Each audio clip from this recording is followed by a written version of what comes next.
Hey folks, my name is Robert. Thanks for coming to the channel. I'm here today because I bought some cool RedWing boots here, and they actually were pre-owned, but I needed some insoles. They didn't have any insoles in here, and I went on a search, and I didn't want to spend a ton of money for insoles, so I picked up these three insoles.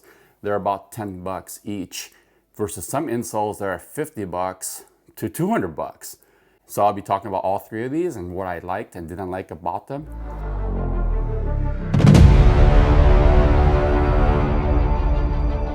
So welcome back, everybody. Appreciate you coming. If you haven't been to the channel, I like to do DIYs, reviews, and talk about cars and trucks. So today I'll be talking about the insoles I had to get for my RedWing boots.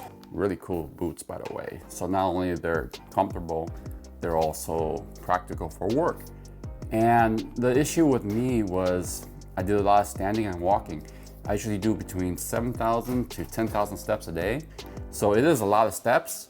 So comfort is important. And when I got these boots, they didn't have insoles. They were super hard. So I needed to get some insoles.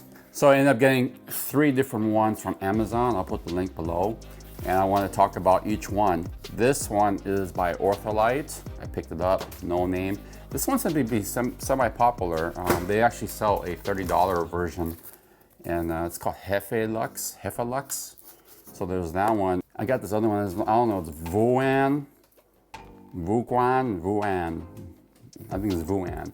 But they're all different type of materials a little bit. They all are different kind of foam, but they all have different kind of materials. So let me go over each one of them and let you know which one I like. And again, they're all 10 bucks. So they're not crazy expensive.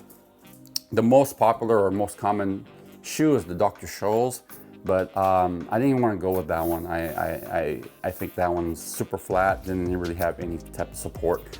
So I went with these other models, and I didn't want to spend 50 bucks because it's 50 bucks, okay? No insoles, very hard. So I ended up getting these are all worn. Let's go with the Ortholite first. I used this one first. And what's good about this one is you could order it true to size, or you could order it by size. A lot of the insoles you have to cut. This one is pre-cut for you. And you can see here, they added different areas, I guess, for cushioning and support. Here, this is a little bit thicker here, a little bit thicker here with a different shape. And this is a different color, I guess, to point out your arch support. Pretty thin, pretty stiff, not very comfortable as far as extra cushioning, but definitely adds a better layer than anything in here. What I do like about this one, again, it's pre-cut. But what I didn't like about this pre-cut, it was a little bit narrow. I think it was more for a athletic shoe or a narrow shoe versus a work boot. All right, as far as inserting in the boot, it actually was pretty easy. So I was able to stick this in pretty quick and went and go. So I do like that as an advantage. Comfort level, I said, wasn't super high, but it wasn't bad, but don't expect it to be cushiony. Okay, so that's the first one. Put it 7,000 to 10,000 steps in it. Yeah, but my son's right there. Can you see him? Oh. But no pain, no aches, nothing with this. So this was a decent insole. I tried the Hefalux version, and there's different models, but again, I went for like the $10-ish one. This may have been 11 bucks.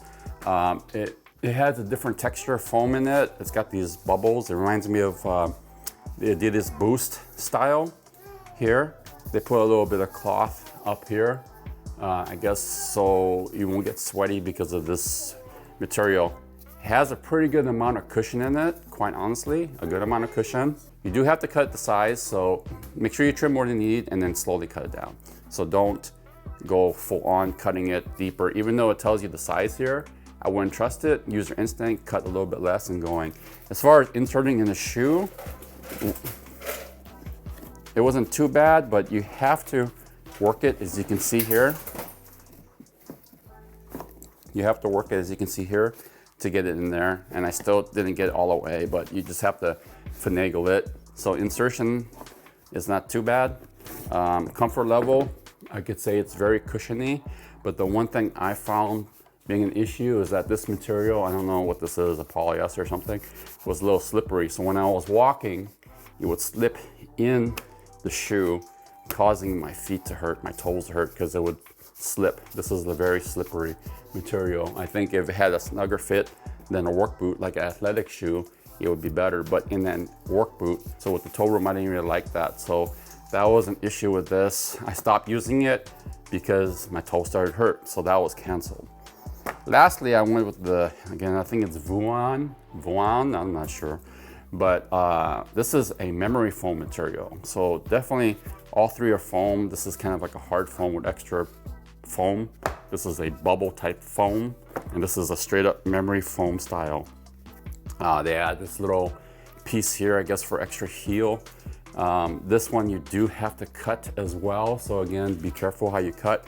I actually thought this wasn't gonna work for me because it was so thick, that this foam was so thick, I was thinking it was gonna be too much pressure in the boot. But in actuality, it actually is very good. So the one thing I thought it was kind of odd, they actually have a slight arch support here, or angle for arch support, but it has this bump right here. I'm not sure why. Maybe it's extra reinforcement when you're putting more weight. I would think it'd be towards the arch side, but it's right in the middle. And it's got holes for breathing and everything. The one thing though is insertion is a little bit more challenging here. You have to finagle it more to really get it in there because it's very floppy and very sticky, the material. So I'm not even really pushing it that hard, and it just kind of sticks. It's actually stuck in there, so I just don't want, for time's sakes, you're just gonna have to finagle it a little bit more. I finally got it in there, yep. But it just takes a little bit more work because of that stickiness, tackiness that this material has here, which is good though. That means the insole won't actually slide, which is a good thing. Sliding insole is gonna cause more possible foot pain or damage. Comfort level, wow. This one impressed me the most. Again, going back here, the Ortholite was the least, I guess you want to say, comfortable, but it did the job, no slipping. And the middle one here was the Hefalux, pretty much more comfortable, kind of like a bouncy, comfortable foam. But this one, super cushiony. So again, these two you have to cut. This one's pre-cut. It was actually slightly smaller than I expected on the pre-cut, as well as narrow. So you can see there's a little bit of a gap here. So what I would do is maybe even get a larger size if you decide to go with Ortholite and cut it down if needed. So FYI on that. So my conclusion, who is the winner?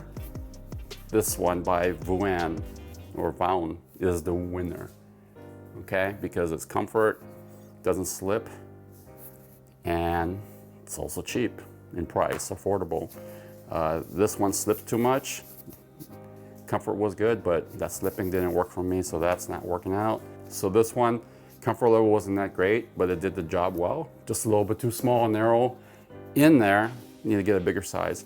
But again, the memory foam takes it home. So again, thanks for watching the video. Links for all these products will be in the description below from Amazon. And again, if you haven't subscribed, hit the bell icon above, and peace out.